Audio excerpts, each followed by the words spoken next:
It was an opportunity to set his career off with a bang. The first play of his rookie season, a potential walk-in touchdown from one of the greatest quarterbacks to ever play. Christian Watson, of course, dropped it. But he didn't let that define his season. And that process was not easy. Trevor Sikemma from Pro Football Focus talked to Christian for a piece that came out in Pro Football Focus last week. He joins us to talk about the things he learned about Christian, his new relationship with Jordan Love, and a lot more. That's on today's show. You are Locked On Packers, your daily Green Bay Packers podcast. Part of the Locked On Podcast Network, your team every day.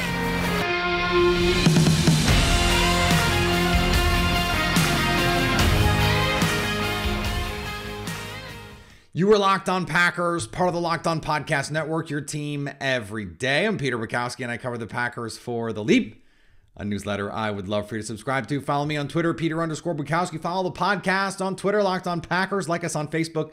Subscribe to the podcast, iTunes, Spotify, Google Podcasts, wherever you find podcasts, you will find Locked On Packers, the #1 Packers podcast on the internet.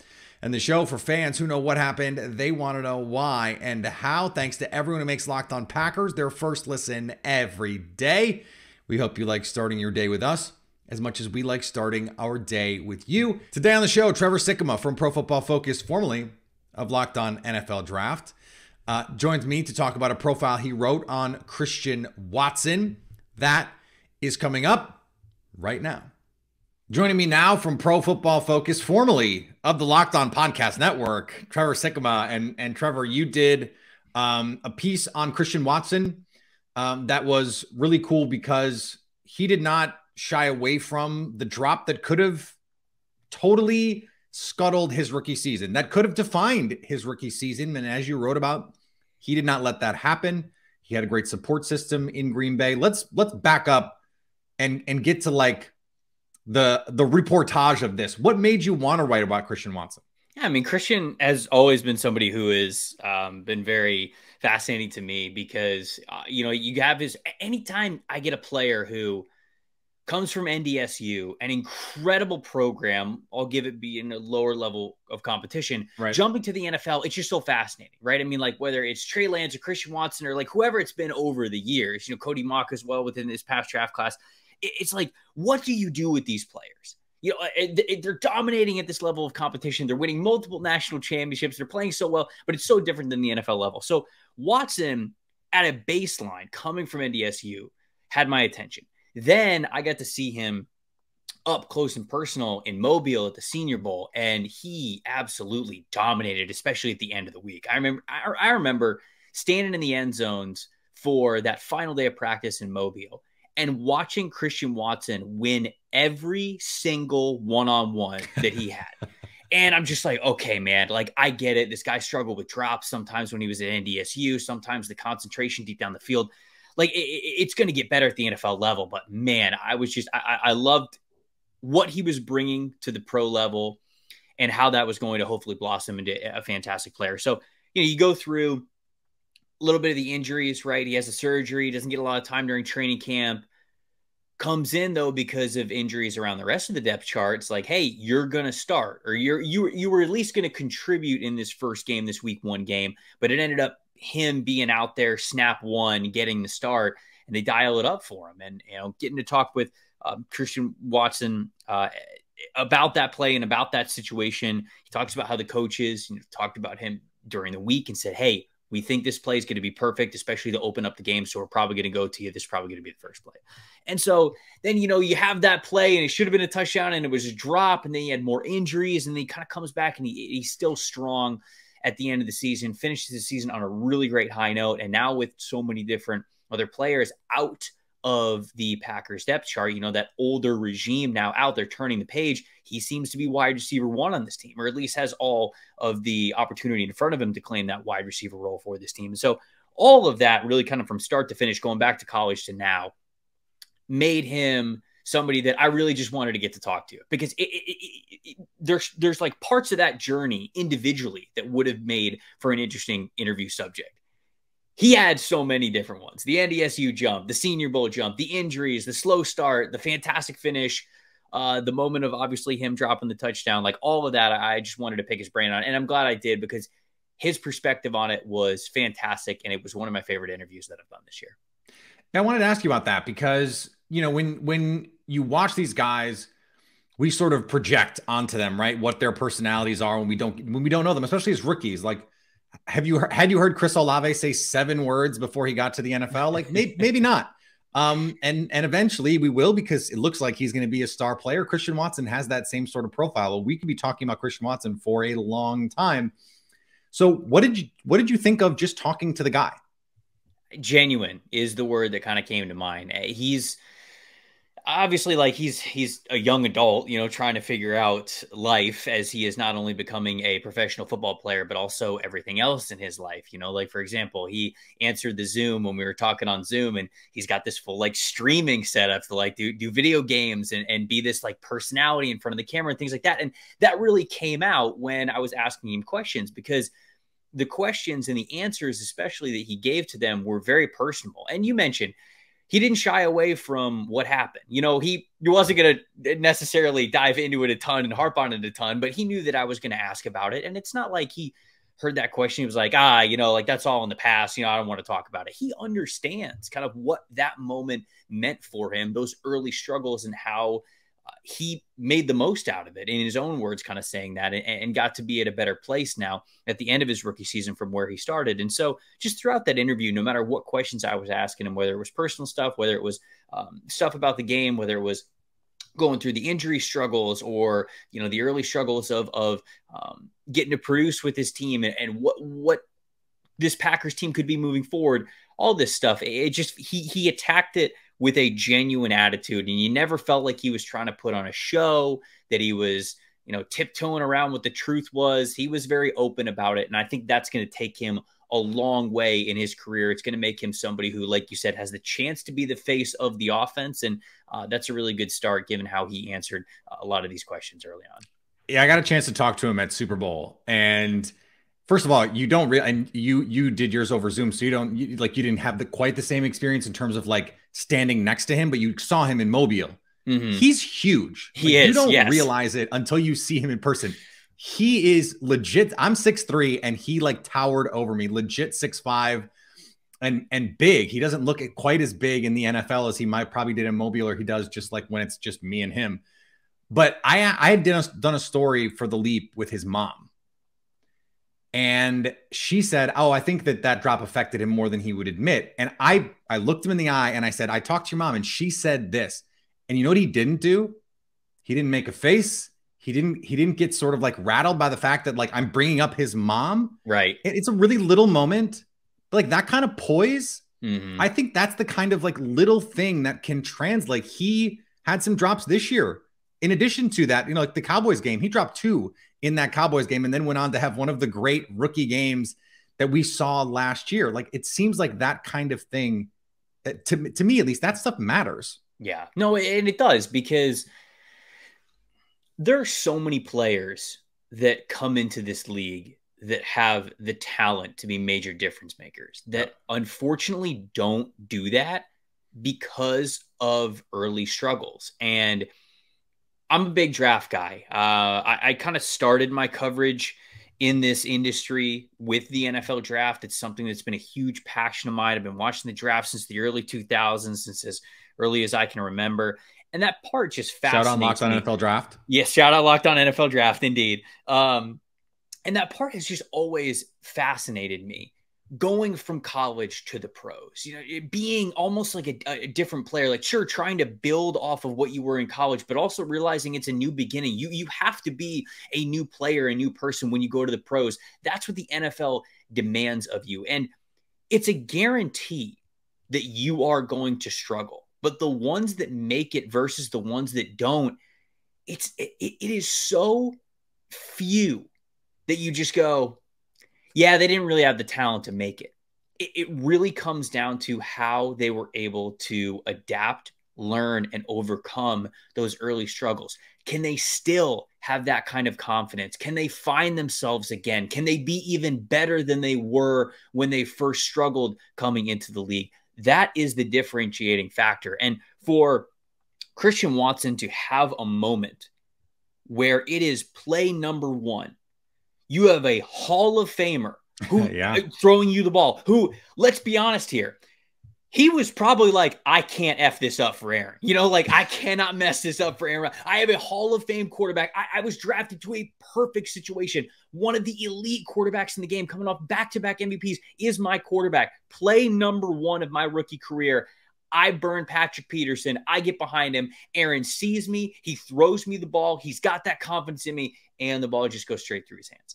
And I asked him about what happened after that, because if you remember, he didn't get a single target until the fourth quarter of that game. Oh, I remember. And I asked him, and I was like, was that the longest 2 quarters of your life? And it was basically like, he kind of explained, he had to go to the sideline, and a lot of the veterans kind of had to help him up. And, you know, you go even past that game, like I mentioned, some of the injuries that he dealt with. You mentioned the Cowboys game. Obviously, the Cowboys game, major turning point for him, but there was a lot of weeks in between week 1 and I think, was it week 9, week 10? Was that week Cowboys 10, game? And so you have a lot of instances headlined by something that you can point to specifically, where you go, you dropped a wide open touchdown on the first target of your NFL career, because no matter what he does from that point forward, he could be a Hall of Famer after that, but he cannot change that moment. And a lot of players sink into that failure. I don't want to say a lot, but some have a tendency to sink into that failure, knowing that they cannot change that moment. But Watson, it seems like, talking to him, realized, and maybe he didn't realize this immediately, because it's hard to do that when you have that kind of a moment on you. But eventually he realized, hey, can't change what happened. All I can do is be a better receiver, better teammate, better me moving forward. And I think that's what you saw in week 10. That's what you saw after week 10. And I hope that that's the kind of player that we continue to see, because Christian is such a great talent. And I hope that that is the rest of his career. I really do. We'll get back to Trevor in just a second. But before we do, today's episode brought to you by our friends at Built Bar. If you're looking for a delicious snack but don't want all the sugar and the calories, do what I do basically every day and grab a Built Bar. The best tasting thing that you can put in your body that still tastes awesome, covered in 100% real chocolate. It is the perfect on-the-go snack, the perfect at-home snack. I am almost always at home when I eat them, because I open my pantry and I go, all right, what can I eat that's going to fill me up, that's going to taste good, and that's going to fuel my body in the way that I want? Well, Built Bar has 17 grams of protein, 130 calories, 4 grams of sugar. Those are all things that I'm interested in. And it tastes incredible, whether it's the coconut puff, whether it's the double chocolate. I've got so many options at my disposal. Churro puff, the limited edition flavors, peanut butter puff, cookies and cream puff. I love all the puff flavors. We're talking protein infused marshmallows. Are you serious, bro? And now you don't have to wait from Built.com to have them deliver them to you. Though I use the subscription feature, so I get them once a month no matter what. Go do that. But you can go to Sam's Club. You can go to Walmart and get these and drive home with them. Eat them on the way home if you want to. I haven't done that yet, but now maybe I think I will. And thanks to everyone who makes Locked On Packers their first listen every day. This week on the show, a lot more with our rookie orientation series, our Rodgers signature series coming up here, trying to get a lot of that stuff scheduled. So plenty more to come on the Locked On Packers podcast. So when you look at the numbers, and you pointed out some of them in the piece, they certainly go beyond some of those numbers. I've brought up, I did a whole segment on just like Christian Watson had a better rookie season than you realized. That was sort of the tone of it, because you look at the yards per route run numbers from week 10 on, the receiver grades from week 10 on. He was awesome, like legitimately awesome. And so were there things that you saw where you went, oh, I didn't know he could do that? Because there were some of those things for me, certainly. Yeah, no, I think that he has the ability to be a complete receiver. And I think that the Packers, when they drafted him, they clearly thought very early on, they go, okay, this guy's athletic. He's a smooth strider. He's going to be able to be a deep threat for us. We're going to feed him the ball that way. But he can be a lot more than that. And I'll tell you, going back to seeing him in person in Mobile, that's what impressed me the most on that third day of practice. And the third day of practice, they're running a lot of one-on-ones, but they're running a lot of one-on-ones in the red zone. So as you know, space in the red zone is at a premium. It's very limited. Right. You have to win quickly. You have to win crisply. And often these throwing windows are, even if you are open in the red zone, the throwing window ain't that big, even if you are considered open. So for him to consistently win off the line of scrimmage when it came to slants and double moves and just things like that, I was super impressed with what he was able to do there. And that kind of opened my eyes a little bit to say, all right, maybe there's more in the tank in here than him just being this deep threat that I saw him be when he was at NDSU. So that is something that I saw sprinkles of, I think, throughout the season, especially when you get to that week 10 game on. You see him be much more confident as a receiver. And I don't believe he is just this guy that you got to call 9 routes, skinny posts, and things deep down the field, 20, 25 yards. Now he could certainly give you a good return on investment in that. But I do think that he has more in the tank to be that kind of complete receiver. And he mentioned that when we talked, we talked about improvements. And I can't remember if this exact quote made it into the piece or not, but he talked about working on, of course, the hands concentration, making sure he's got as few drops as possible, but the footwork, the releases, those things. He mentioned Devontae Adams, where it's like, okay, like that's the kind of stuff that I want to master as well, right? Winning my route the second the ball is snapped, not just with my speed a couple seconds into whatever route I'm running. So he's got that mindset to be more of a complete receiver than just this deep threat guy. Yeah. The deep threat part of it's also the contested catch part of it. That was a big question. Like, that's why I think he got a Marquez Valdez-Scantling cop coming out of college, because it was just sort of like tall, lanky, really fast, small school guy who's not going to go up and win, is not going to be a middle of the field kind of guy. And then free play touchdown against the Titans, where he goes up and he mosses the corner. He had a contested catch deep ball against the Lions in week 18. Some of those flashes, you're just going, wait a second, is there even more here than we realized? And I think that's the really cool thing about the rookie development. The last thing I want to ask you about Christian Watson related here is, you asked him about Jordan Love and this seismic change that's going on within the Green Bay organization. Was there more in that conversation that didn't make it in the piece? And what did you grasp of his feeling about this change and Jordan Love being his quarterback? No, I think that he wanted to be respectful of the situation, because I asked him about Rodgers a little bit too. You obviously running Locked On Packers, that Rodgers has been the talk of the town for a long time. Yeah. So I kind of had to ask him about Rodgers, right? But I didn't want to push too much on it, because you could tell very early, like, sure, there was a lot of Rodgers drama around the team, but something that Christian made sure to mention is, hey, a lot of people in the media were talking a lot about this situation, but he said, Aaron, honestly, did not bring it into the locker room. It was not something that we dealt with a ton. It wasn't something that was just like team drama everywhere. It's not like tensions were high and there were a bunch of like words unsaid, like there was this looming thing over the locker room. He didn't say that was the case, but he was respectful of what he was able to do with Aaron in his first year there. But when it came to Jordan Love, he was excited about it. He really was. He's excited about this youth movement, and not just because it means that he is going to have a major role in the offense, but also because he's excited for what Love is going to see. He praised what he was able to do at practice. He mentioned the fact that, yeah, okay, Jordan hasn't played a ton of reps, but he's been sitting in the same meeting rooms and sitting right behind practice with a future Hall of Famer for multiple years now. And Christian's like, I don't have specifics, but I can guarantee you that he has taken stuff from Rodgers and how he sees the game and how he prepares, and he's going to turn that into his own style and what we see this year. So he was just really excited about it. He's excited to have that new connection and build something new. Didn't say that in any way, shape, or form to be like a slight at Rodgers or like this needed to be done or anything like that, but more just hey, this is the way that it is. I'm happy about who's my quarterback now and how this all kind of worked out, and I'm excited for it. I think some of the players also knew this was happening before anyone else, because I asked Christian at the Super Bowl about this, and I did the thing that you have to do, but like, hey, do you know what's going on with Aaron Rodgers?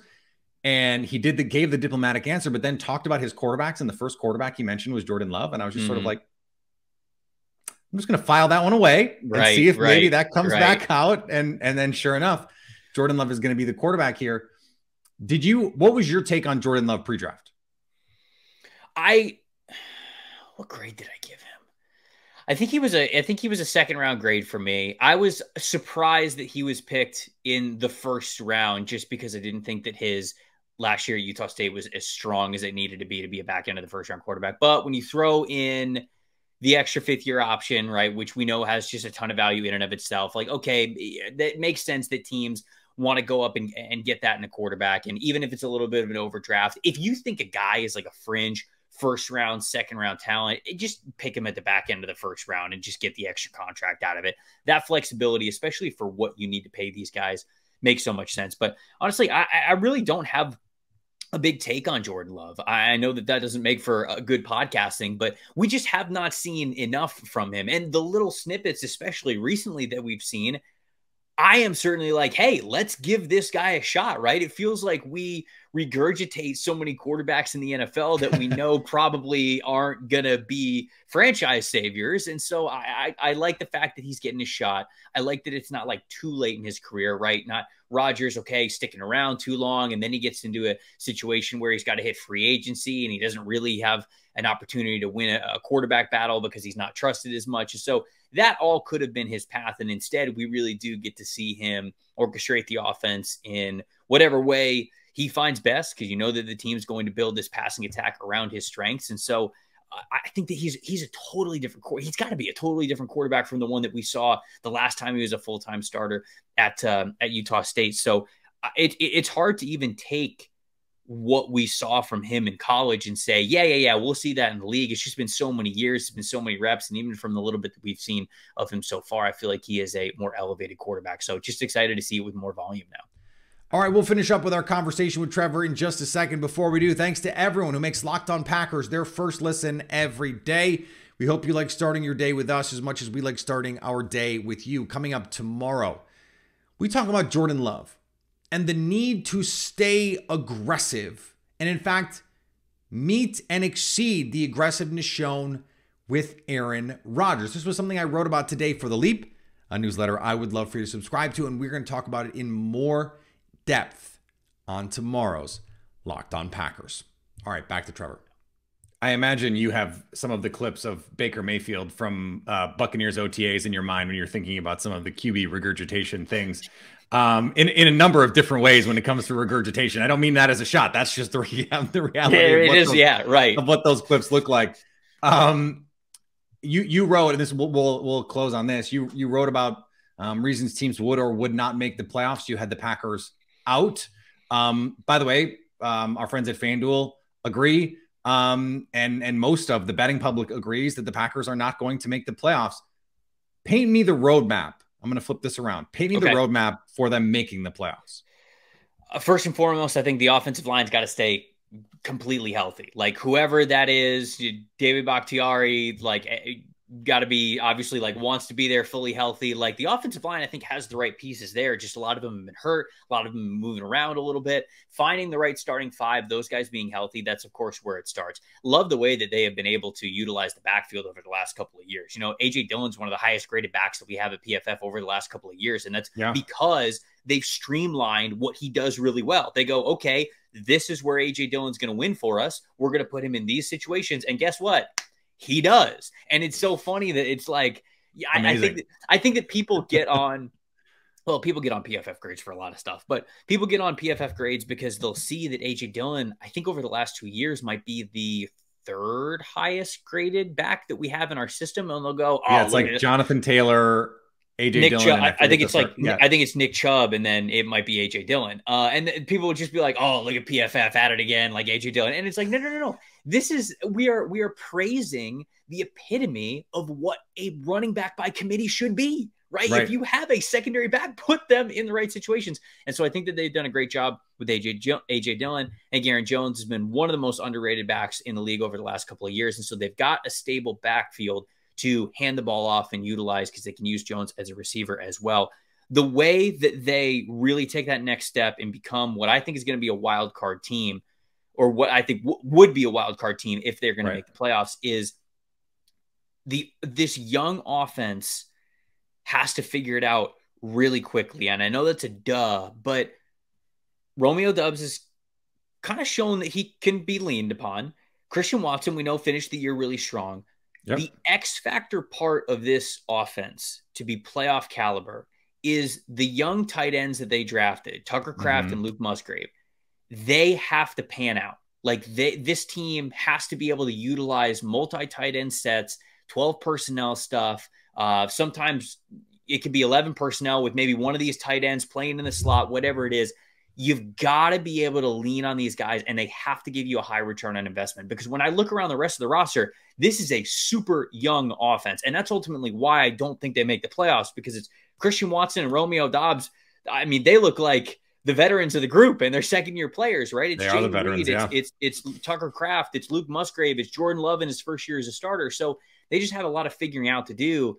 But if they can hit the ground running, I think the talent is there to make it possible. So it really depends on their rookies, especially the tight ends, and how much they can get to lean on the tight end passing game.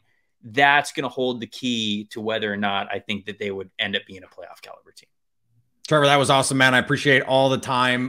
Where can people find the work that you're doing? Yeah, pff.com is where you can find all my written work, and then podcast form, the NFL Stock Exchange podcast with myself and Connor Rogers. We cover the league, we cover the NFL draft, and if you like taking a long look ahead of things, we're going to get into summer scouting and talk about some of the guys that we're going to have in the 2024 class that you're going to take a look at the upcoming college football season. So that's where you can find it there. Connor's awesome. You guys do a great job. The podcast is great. Thanks so much for coming on. Appreciate it, Pete. All right, thanks to Trevor for joining the show. Great to talk to him once again. We miss him on the Locked On Podcast Network, but he is doing awesome things over with Pro Football Focus. Please do go check out Stock Exchange. He and Connor are not just awesome guys. It's a great show. They're both really, really smart on football. I believe I've been on that show. They did a draft show a year or two ago, and I think it was last year actually, for the Christian Watson draft. So those guys, I have a lot of respect and admiration for those guys. All right, back tomorrow. I teased it earlier. Jordan Love discussion coming tomorrow, and the need to be aggressive. A piece I wrote about on the Leap for Wednesday. Go check that out. It's in your inboxes now if you are a paid subscriber, and if you are not, why don't you go change that? Go change that. No one covers the Leap no one covers the Packers the way we do at the Leap, which would be English. All right. Follow me on Twitter, Peter_Bukowski. Follow the podcast on Twitter, Locked On Packers. Like us on Facebook. Subscribe to the podcast, iTunes, Spotify, Google Podcasts, wherever you find podcasts. You will find Locked On Packers. And anytime you want to come hang out with us live on our YouTube page, you can do that. Go subscribe on our Locked On Packers YouTube page so you can stay Locked On Packers.